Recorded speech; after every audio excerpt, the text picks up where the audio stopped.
Hi, good morning. So I'm Mariko Hirose. I'm a senior staff attorney at the New York Civil Liberties Union, where I work on free speech, privacy, surveillance issues, as well as criminal justice and other civil rights issues. So I am not Deborah or John, as we just established.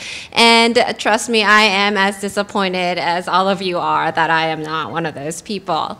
I was really initially very excited to see this topic on the panel list for this conference.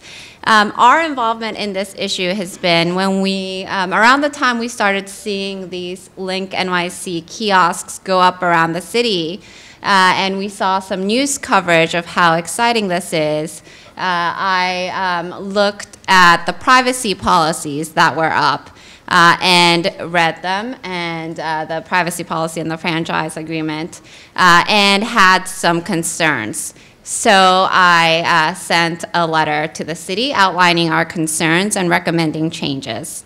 And our overall view was that it's great that the city is working on providing free internet access to people. Internet access is a very valuable resource. There are too many people in this city who do not have access to that resource, and so we support the goal of providing free municipal Wi-Fi access. But the privacy policy has some problems. So I sent that letter, I believe it was in April or so, to the city. A couple of weeks ago, there was a great Village Voice article on this issue where there was an anonymous city government official quoted saying that, "I will not be receiving a response to that letter." So I guess that's where that went. But even though I was somewhat disappointed because I thought I would learn a lot from this panel with the initial panelists, and I was disappointed when they asked me to be on it, and I was like, okay, I guess I'm not going to learn much more. But we're actually really lucky because my co-panelist, Benjamin Dean, from Columbia, has been following this issue very closely, and he has prepared a really interesting, engaging discussion for us, and I think it will give us all a view of how LinkNYC came to be and what some of our concerns are. So I will turn it over to Benjamin now.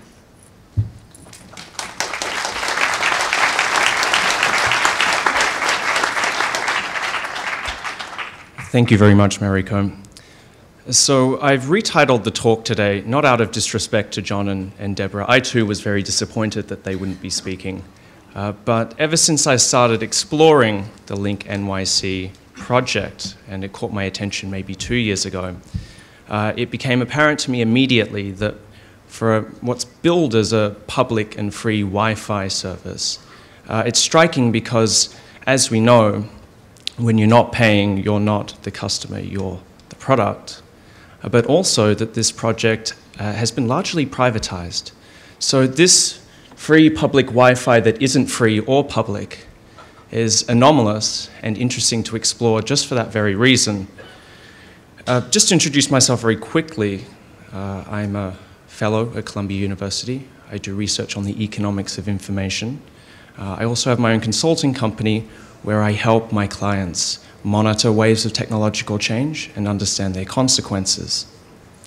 So this project very early on caught my attention, and today I'm very much looking forward to taking you through what has been a journey for me in understanding the intricacies of city government and the way in which the next 10 years, what's in corporate speak called smart cities, if we don't make changes now, is likely to proceed.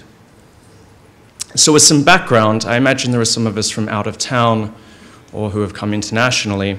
I'll give you some quick background on the history of this project. In 2012, the city decided that it wanted to upgrade or replace its aging system of payphones. At the same time, the administration decided they wanted to provide internet access to those who could not afford it.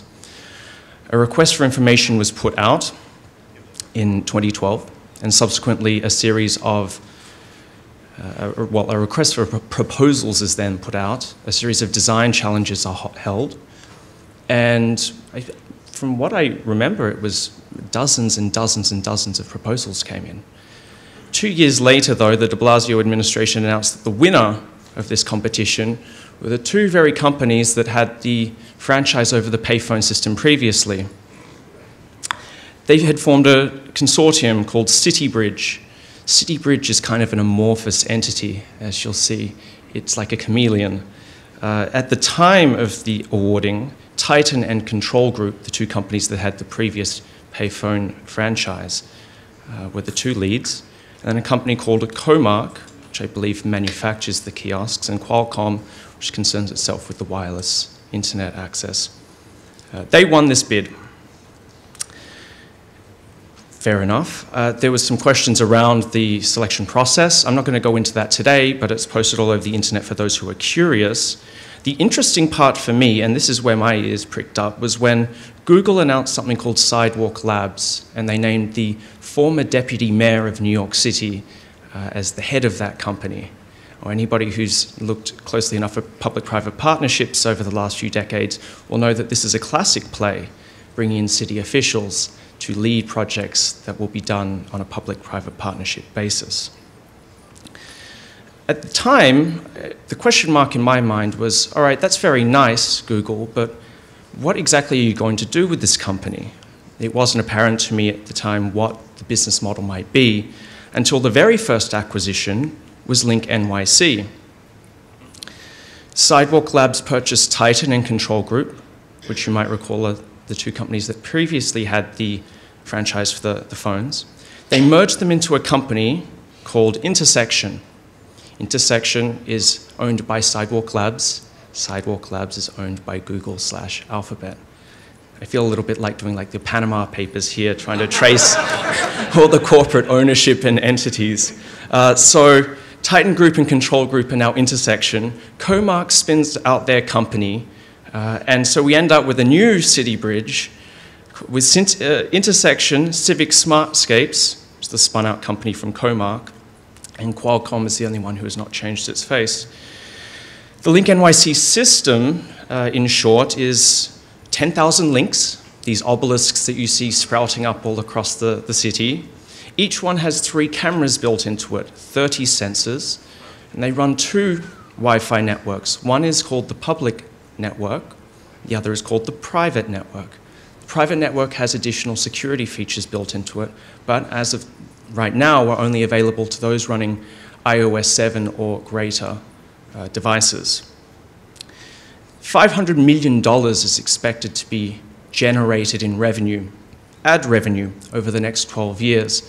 And the deal is that CityBridge is going to split this 50-50 with the city of New York. So that's $250 million. And this is when they say, well, we got this for free.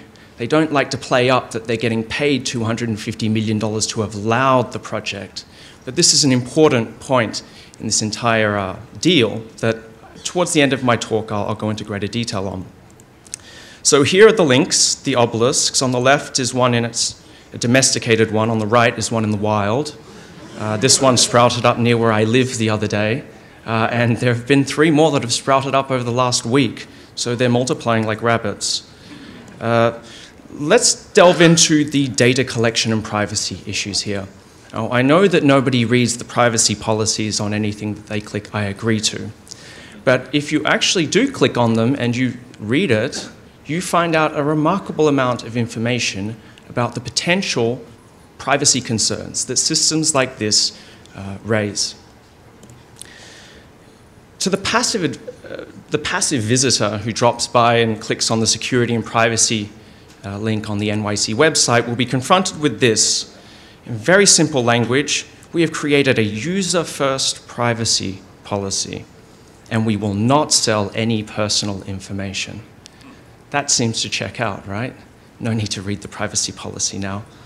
You can just go and start using our free Wi-Fi.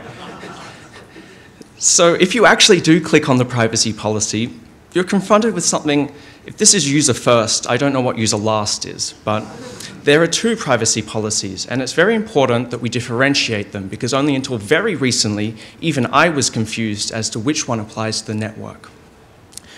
The one on the left, the LinkNYC franchise agreement, the CityBridge agreement, is the one between CityBridge and the city for the operation of the LinkNYC network. If you go to the LinkNYC website and you scroll to the bottom and click on privacy policy, you will end up with this one, effective of October 27. That applies to the LinkNYC website only. User first. So today we're going to dissect the CityBridge privacy policy for the LinkNYC franchise. A lot of the language is very similar, given that it's so vague, but there are some additional items that you'll find in the CityBridge agreement that will catch our attention. A caveat first. Throughout this entire process, they say, don't ascribe to malice anything that can be explained through incompetence. Throughout this process, I keep pinching myself and asking, are they out to get us, or do they just not know what they're doing and they make it up as they go along? And when you go back to the privacy policy in November 4th, this is before Google Sidewalk Labs acquired them, to be fair, what you find is that the privacy policy is posted online with drafting edits left in there. So the level of oversight of these privacy policies clearly was not up to the level that one might expect from an organization that intends on handling all of our personal data. As it's revised and you look at the drafting, what you find is that items are appended. And I assume that what happens is when there's media outcry and people get upset about the potential, like here for facial recognition technology, somebody knocks on the lawyer's door and says, we need you to add a bullet point. Tell them that we're not going to do that. Now, if they had been more specific in what they're going to do and what they're not going to do in the wording, this might not be necessary. But unfortunately, all throughout this agreement, what you find is vague wording. So what data may be collected? It's the operative word may. I've highlighted some in red that might catch your attention. The MAC address and IP address, fairly self-explanatory. But then we start going to information about visits to websites we provide, including the full URL clickstream, URL requests, pages you viewed or searched for, page interaction information. This is all information that may be collected. It would be very nice to know what information is collected. Now, in anecdotal talks that I've had with people who are somewhat keyed into this process, they tell me that as of now, much of this information is not being collected. Well, if it's not being collected now, I would like to know when it will be collected and what it will be used for. You can't just write these. What I find amazing here is that somebody in the mayor's office has ticked off on this as they've gone along and said, nothing to see here. This privacy policy looks great. I mean, they're only going to look at the clickstream of people's activity, and they're only going to look at the pages they viewed or searched for. There's nothing that could possibly go wrong there. So at this point, just to make the point, there's a lot of sensitive information that may be collected here, at least within the terms that are provided. This should raise a lot of privacy alarm bells. Can I add something? Please. Hello, is this working? Does this work? Okay. So yeah, just to add to that point, so what the company has said is that currently they're only collecting all of these information from the people who are using the tablets that are on the kiosks. Currently, they're not collecting this if you're using your own device to connect to the network, and therefore there is nothing to worry about. And of course, it's that last piece that's concerning because, as Benjamin said, if that's not what they're doing, that's what the privacy policy should say. And it's really the privacy policy that obligates them to legally, as a legal matter, to follow what they're saying. They're not legally obligated to tell me or any of us the truth when they're responding to the media, right? And they're not legally obligated to tell us when their practices change if the privacy policy doesn't reflect what they're currently doing. So given this data that may be collected, what might it be used for? CityBridge is quite clear they're not going to sell personally identifiable information. This is a good thing. It's a very explicit term within the privacy policy. It tells us what they, in a binary, what they will or will not do.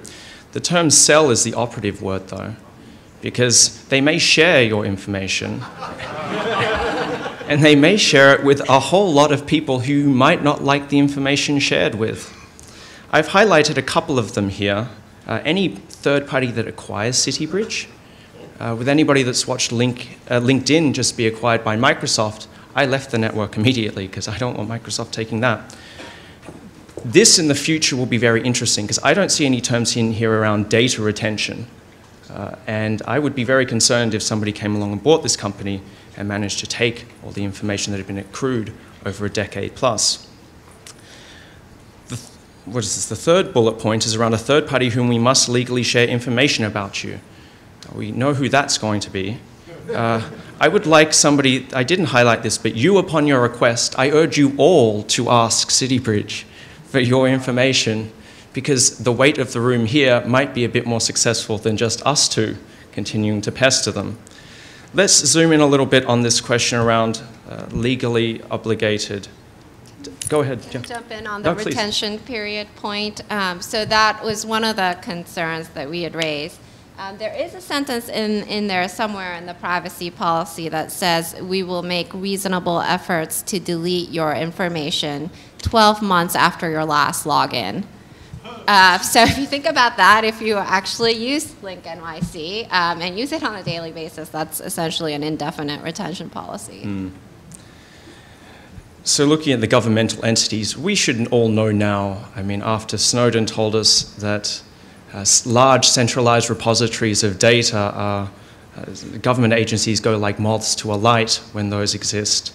Here we've got any request from a governmental entity, they will provide the personally identifiable information, and they'll take reasonable attempts to notify you of such a request, assuming that there's no gag orders put in place. But as we know with national security letters and various other legal devices, this is not guaranteed.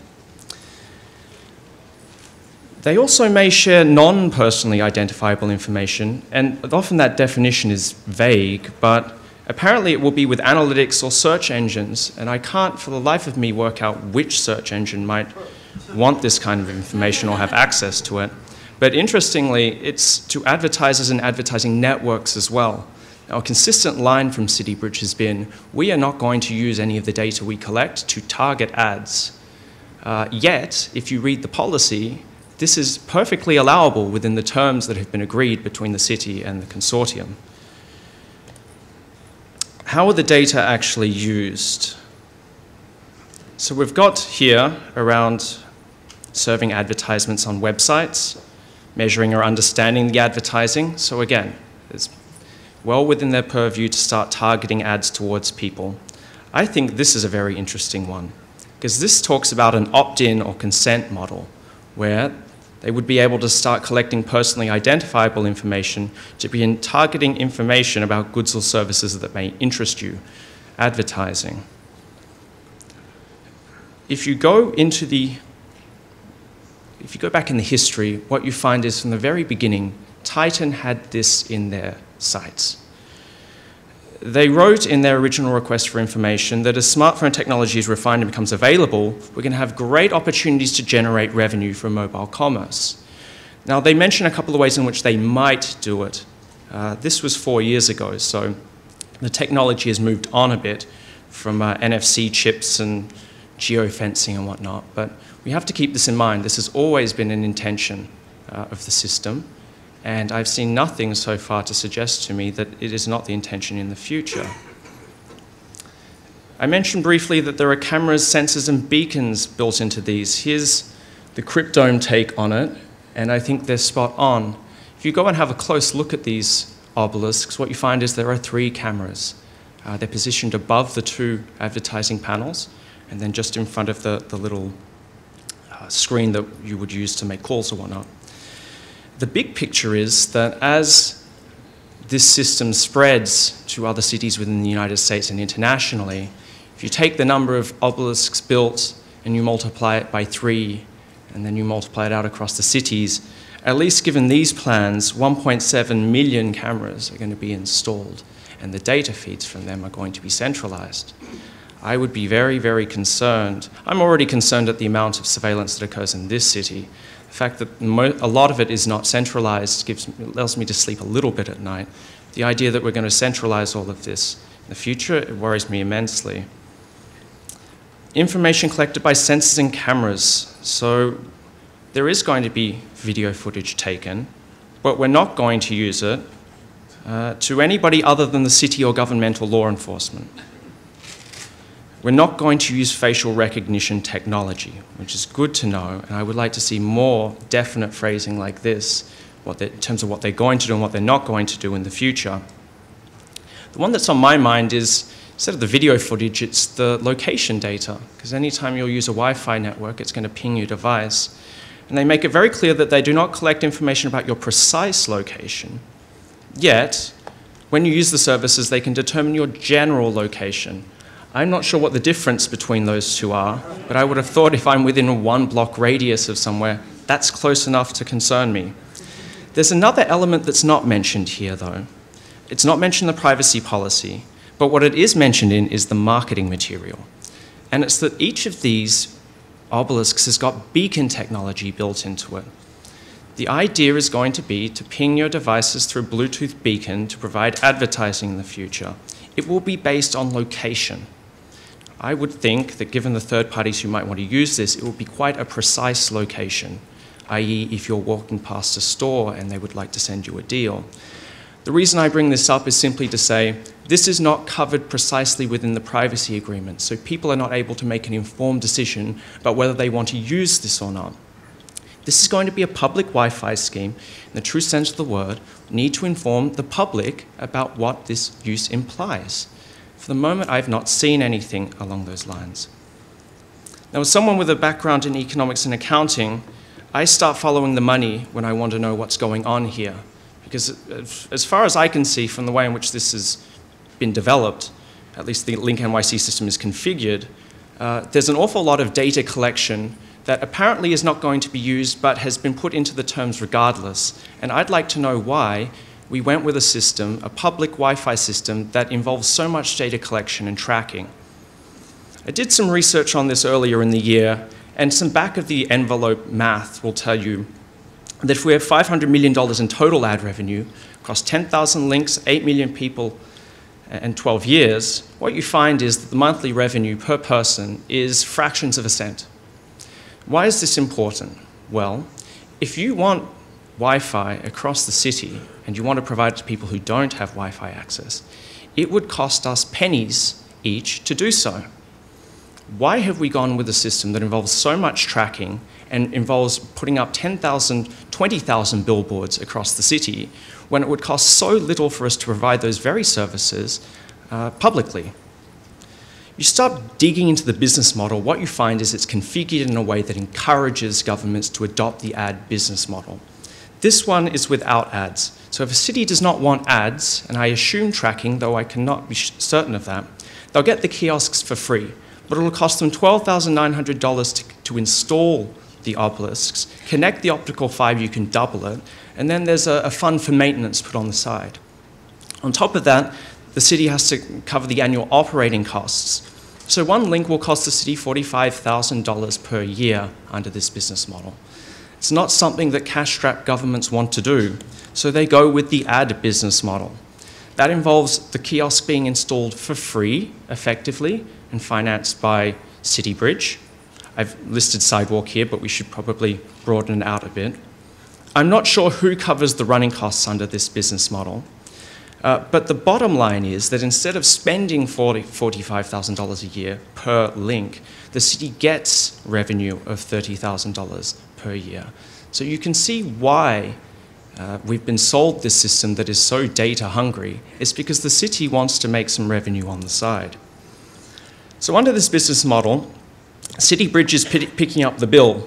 How much are they going to spend on this? Well, in Nick Pinto's excellent piece in the Village Voice, he gets the two excellent quotes, and here's one of them. The CityBridge spokesperson says that they're going to spend $30 million building and installing these LinkNYC terminals. 300, yes, sorry, 300. Doktorov, running the company, still expects to make a lot of money from this. Well, all you need is a napkin and a pen, because if you take the $500 million in revenue, you take out the CityBridge cut, $250 million, compare it with the upfront costs of installation, and they're making a $50 million loss. So there must be another revenue stream here. On face value, if Doktorov is going to make a lot of money, he surely must be going to make more revenues than he's spending simply on the installation of these things. And that brings me to the last quote and the end of my presentation. It's amazing to see the difference between what's put out through PR departments and what people actually say when they're in semi-private audiences. This is a quote from Nick Pinto's piece, and this is the bottom line. Doktorov says that by having access to all the browsing history of people using the Wi-Fi, anonymized and aggregated, we know how effective anonymization can be, over time they'll track them and provide ads through beacons and location services. What we're doing is replicating the digital experience in physical space. Now, we all know the repercussions over the last decade of the ad-based business model on the internet, the effects that's had on privacy, and the effective capacity that's created for surveillance worldwide. The end game here is to expand that business model into meat space. The idea is to replicate it in the physical space to generate data, collect it, analyze it, package it, and sell it, all for a profit. I find this immensely concerning. I find it concerning that the city government is not looking out for the privacy interest of its citizens. It might be a quaint notion to think that elected officials might look out for the interests of their citizens, but it looks like they're more interested in getting the revenue. I'd also like to know where the revenue is going to go. I'm also immensely concerned about the expansion of this business model, which is a surveillance business model in practice, from where it's been already tested on the internet, and we've seen the consequences of that. It is now being expanded to physical space in New York City right now. The next step is to take it to Barcelona or other cities in the United States. This is the next 10 years of what's called smart cities. If we don't make the right decisions now, we're going to have very grave consequences to face in 10 years, just as we've faced after 10 years of the surveillance business model on the internet. I look very much forward to the discussion. Thank you for listening.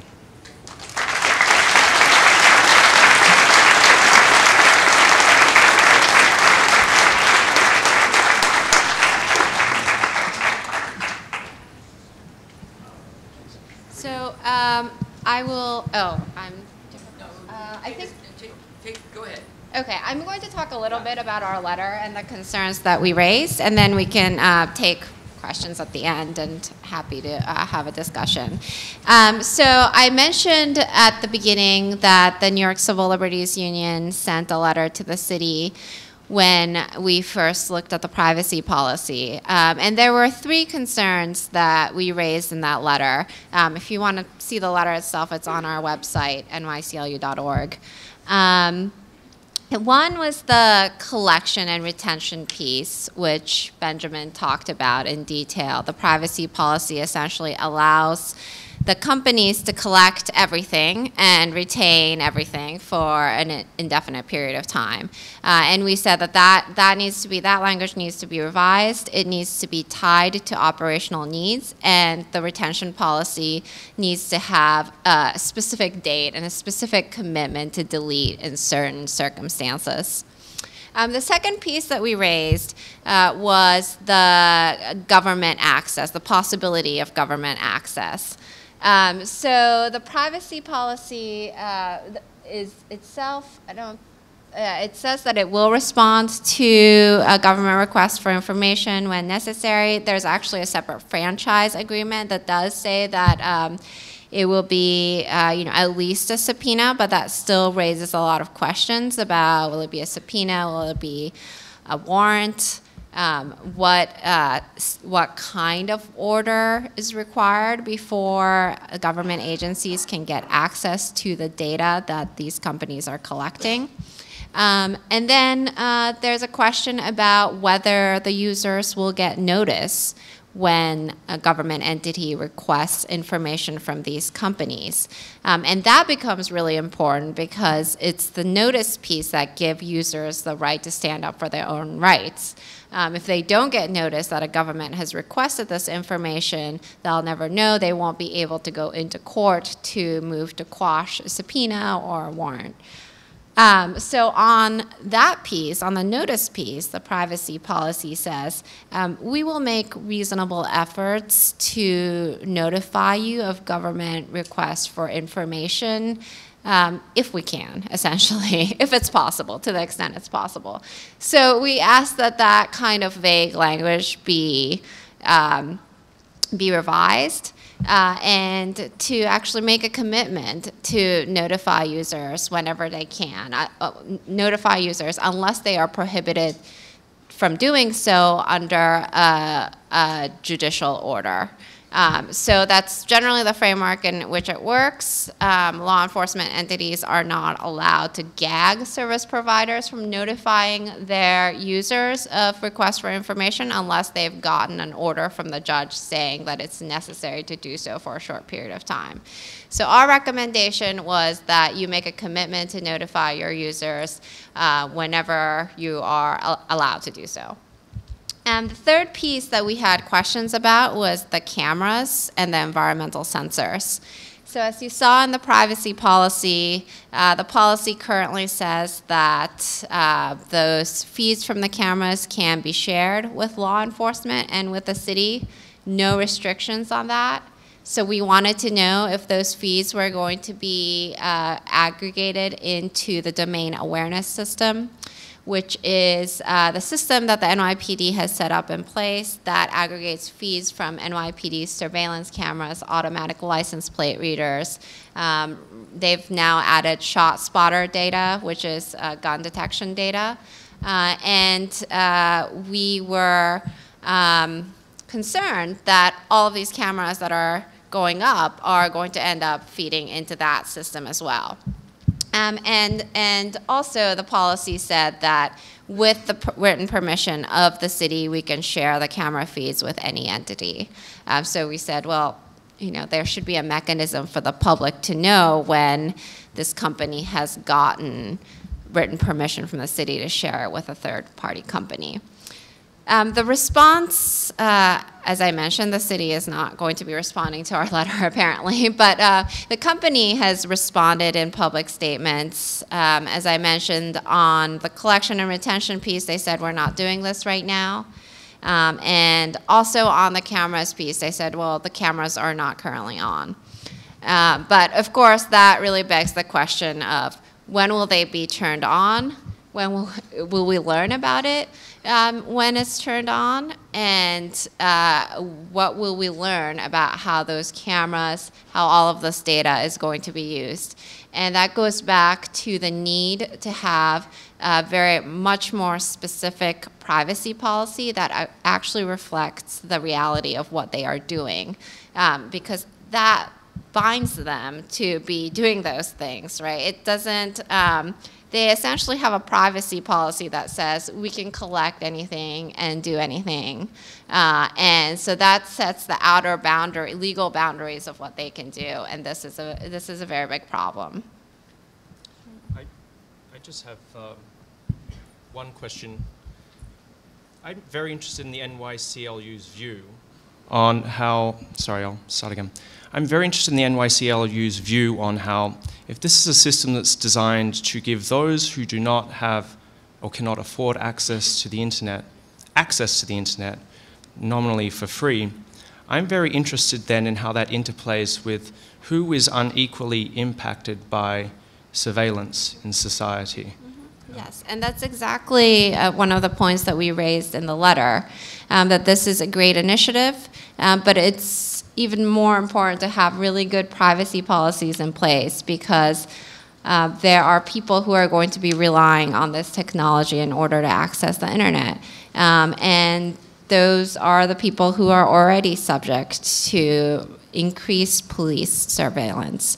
And so we need to have the policies in place to ensure that they can feel comfortable and confident using this service, and knowing that not all of their browsing data is going to be collected and retained indefinitely. And we can certainly imagine, if they are collecting and retaining all of this information, that there will be government requests for information from the NYPD or from any other entity. There's another element to this around security of the system. I don't have to tell this crowd that the perils of connecting yourself to public Wi-Fi, certainly if you don't use a VPN. To the credit of CityBridge, they have developed what is nominally a private Wi-Fi network, which is unfortunately only available to those who have iOS devices, iOS 7 or above. There are security concerns created by such a network precisely for those who are most unlikely to have iOS devices. Now, this is this will evolve over time, and from what I've seen, the measures to prevent things like malware, the solution is to monitor the network at all times. The option is to suggest that people use VPNs whenever they use the public Wi-Fi network, because you can sniff the traffic. There's the chance that somebody might set up, or spoof the network and set up a fake one. I haven't seen any workable solutions around that. There are limits to what they can do, but free Wi-Fi is not all that great. It comes with security concerns and security costs that are not borne by the providers of the service, and it says that in the terms of service, as with all, we have no liability, it's your own problem if bad things happen to you. But we need to remember that as well. The free Wi-Fi comes with a cost, and that cost is in terms of security very often. I want to go back to the point you made at the end of your presentation about other smart city initiatives, and I think that's an important point of discussion for the future. We've seen a lot of different things proposed in recent years under the umbrella of smart city initiatives, and I do think that there are lots of benefits to some of these initiatives. We should be looking at using technology in ways that would improve our daily experiences, but often there isn't enough of a conversation about the privacy risks or privacy concerns of these initiatives, and many of these things can end up creating structures for surveillance that may not initially be used for that, but it's there, and there's going to be questions about mission creep. So when is something that's set up for a traffic study going to be used for some other purpose to monitor the people on the streets? And so having strong privacy policy protects against that kind of mission creep, but I think generally we need to be having more conversations in our communities before these initiatives are accepted about what the privacy implications of each of the projects will be. To build on that, in this whole smart cities landscape, there's another element to this, and it's around the way in which we're going to roll out these initiatives. This is nominally a public Wi-Fi system that is owned and operated by a private consortium. The data that is collected through such a system effectively privatizes data collected from public spaces. Now, if you watch very carefully what's happening right now online and now off, the great promise of the information and internet age was we were going to create all this wonderful data at almost zero marginal cost, and we were going to create all kinds of prosperity through it. Well, what's actually happening is a lot of the data is being privatized and controlled. And if we're going to start having private entities designing and implementing systems just like this, and we put terms in there that allow them to they'll say they won't sell it, but they'll control and share it within their own corporate entities. And as I've shown you, it's like a Russian doll set of entities. We should be very concerned that the great potential of the information age is suddenly going to be privatized and closed up. But I see that we've got 8 minutes left. It might be a good time for the Q&A, because I saw one very keen person to start with. Hello. Hi. I actually kind of like these LinkNYCs a little bit, but I'm a little bit concerned about anything that's giving away for free that's owned by Google or any other consortium like that. One of the things you didn't touch on was the free telephone service they're offering through Microsoft at LinkNYC things as well. And I'm also interested in, with all these wonderful sensors, 30 of them, if you are not a LinkNYC user, I never connected and I never ticked the box that says I agree to their terms, and are they still tracking me somehow? They probably are, at least with their videos. And what are the implications of that? Thank you. Sure. Indeed, free telephone service is excellent. And I mean, free internet that's available to people at no cost is excellent. But we should just be kind of cognizant of the costs that are associated with it that might be hidden over time. The 30 sensors are interesting. They're there for a variety of reasons, to kind of passively collect information, they say, to solve complex problems in the city. This is things like tracking traffic flow and air pollution and whatnot. Now, we already have a pretty good meteorological service, and Google owns Waze, which does a pretty good job of tracking the traffic. So I wonder myself what the utility of these 30 sensors are, and I mean, they will passively be collecting information on people as they pass. It will not identify them, but that does not mean that it's necessarily desirable. I'm more concerned with the fact that it's privatized information. I mean, for the last century, the meteorological service provided information on the public dime that was accessible to all. And here we're going to start collecting information and locking it up in a big box so nobody can use it, which is a great concern to me. And just to add, yeah, so the sensors and the cameras will be capturing data from people regardless of whether you've ever signed up and agreed to use the service. And the traffic study part, you know, we're really seeing a lot of smart city proposals that have to do with traffic studies. And I just wonder if at some point we've had enough traffic studies in certain locations. Thank you. Yes, could you speak a bit about the USB connectors that are available for charging for people who aren't even on the Wi-Fi and the dangers of those, and what is about it in the terms in the privacy policy? Yeah. So there's no mention of it in the privacy policy. From what I've read, the USB adapters don't exchange data; they simply exchange power in one direction. But I'm open to anybody who would like to correct me. It simply isn't covered in the privacy policy. Make sure you use a cable that will only pass power. Yeah, I preach abstinence. Don't use the free Wi-Fi, and if you must, use a VPN for God's sake. So you mentioned that they were collecting lots of video, and their policy says they aren't going to do face tracking, but they'll give it to other people. Is there anything stopping those other people from just running their own face tracking software on all of those videos? No. Not that Nope. I can see. They're not using the cameras right now, but And nope, that's the key. That's the key. It's like we'll share it with people who we won't tell you about, but we don't know. We can't tell you what they're going to do. So correctly pointed out there's kind of second-order problems here. Another follow-up question to the sensors. You mentioned that there is a Bluetooth beacon in each of the obelisks. Yeah. And you said it was going to be picking out. What's to stop them from eventually figuring out, okay, this person has, you know, this MAC address on their phone for their Bluetooth, to be able to track them regardless if you're using the system or not? Is there anything in the terms that allocates for Bluetooth at all? No? No, the beacons are not mentioned in there, which I find curious considering that they're mentioned in the marketing material. Again, the vague terms set these parameters that are so large that one does not know what will and could be done. So you mentioned the public dime. Was there a proposal at any point / discussion to fund this through taxpayer money instead of through advertising revenue? Yeah. So there was a lot. I was trying to trace back the discussion. There were public forums held, and yet control group and Titan prevailed with the contract.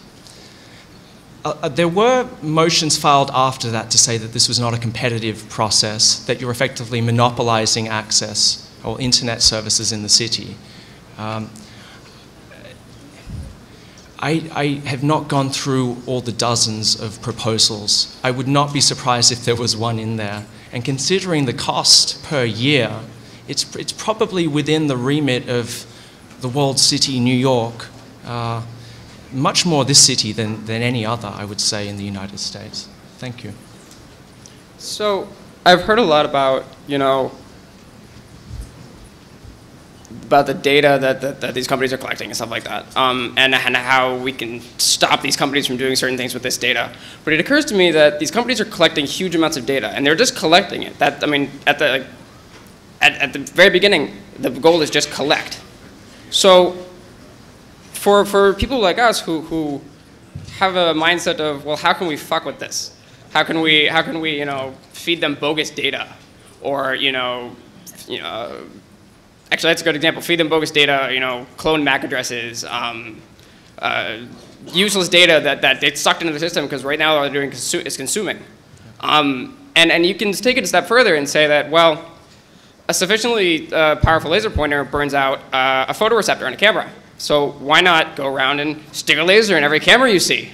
And make it even harder for them to collect. Like, I've heard, all of these arguments about, yes, they're collecting, and we're not doing anything to actually stop it. We're just saying, well, we should have these companies treat our data with more respect. Why not take a more offensive side to it?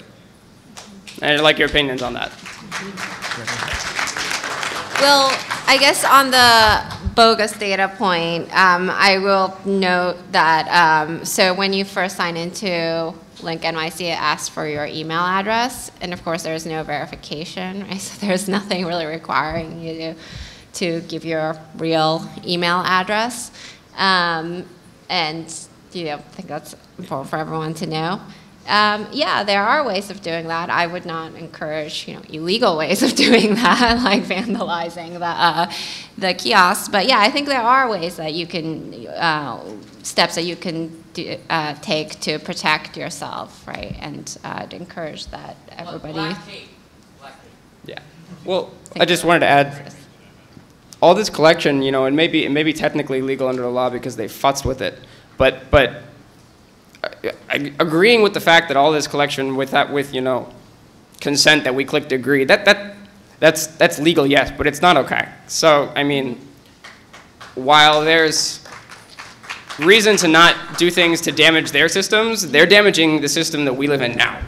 So one has to ask yourself if it's actually worth going a little farther and saying, hey, you're screwing with our lives, we're going to screw with yours. Go ahead. Thank you. I just wanted to ask, is there a function with this? For instance, if you don't have your Bluetooth on your phone, if you walk by, can they be collecting information from you as they were trying to do with that bank system with your credit card? If you're walking through a store, is it similar to that? And the other comment I'd just like to make is that it's about connecting the dots in this. If you look at the really big picture of the Trans-Pacific Partnership Agreement, the agreement in Europe, this is all about control. And the cameras are there for what? I mean, why do you need cameras? There's a big picture here. And it's a brave new world transitioning into 1984. On both of those comments, I mean, I encourage civil disobedience, not vandalism. In fact, 30 of the sensors there, you've got to realize that a lot of them are there to make sure people don't vandalize the things. We're told that the malware, they're monitoring the network so that malware can't, infect any of the machines. I would never condone in a hacker conference for anyone to test that claim, but I'll be very interested to see what happens in the future because there's so many unintended consequences. I don't think anyone's thinking about the complex big picture on many levels in line with your comment. Hey, this will be the last question because we've only got a minute left, but please. Is there anything built into the contract or into the privacy policy or in law that specifies the repercussions? I mean, what happens if you have a perfect privacy policy and then they just take the data and do what they want? What happens then? The privacy policy, well, so there's very little legal protection here, but they're not allowed to be misleading in their privacy policy. And so if they say in their privacy they're doing one thing and they're actually doing another, they would be violating the law. Now, of course, that gets the problem of the current privacy policy, because the current privacy policy allows them to do a lot of things. If they're doing those things, it wouldn't be misleading. Yeah. And I mean, again, I mentioned the liability, you know, any damage that occurs to people. I mean, if you're using it, you're agreeing essentially to say, well, I'll take that risk on.